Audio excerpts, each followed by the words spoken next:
Hoje eu quero propor uma reflexão sincera. Não é um ataque à fé de ninguém, mas um exercício de pensamento. Muitas pessoas afirmam que o Deus apresentado no Antigo Testamento é o mesmo revelado por Jesus no Novo.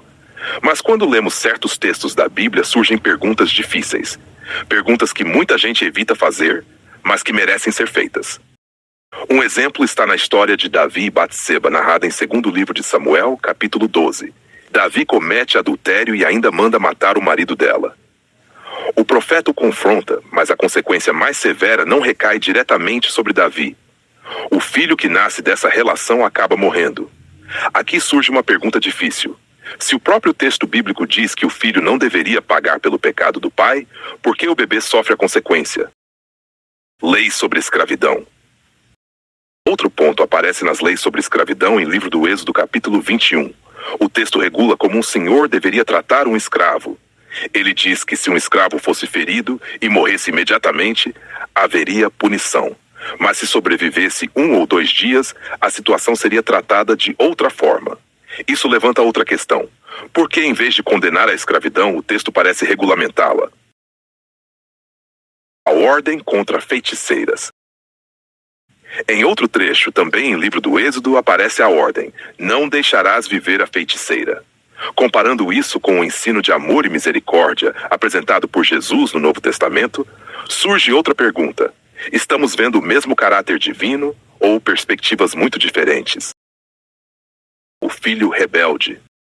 Em livro de Deuteronômio, capítulo 21, existe uma lei que prevê punição extrema para um filho descrito como rebelde, beberrão e desobediente.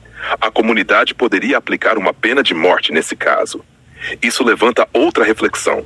Esse tipo de justiça representa o mesmo padrão moral que vemos nos ensinamentos de Jesus? O episódio das ursas.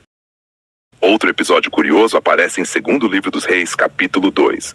Jovens zombam de um profeta chamando de careca. O resultado narrado é que 2 ursas saem do bosque e matam 42 deles.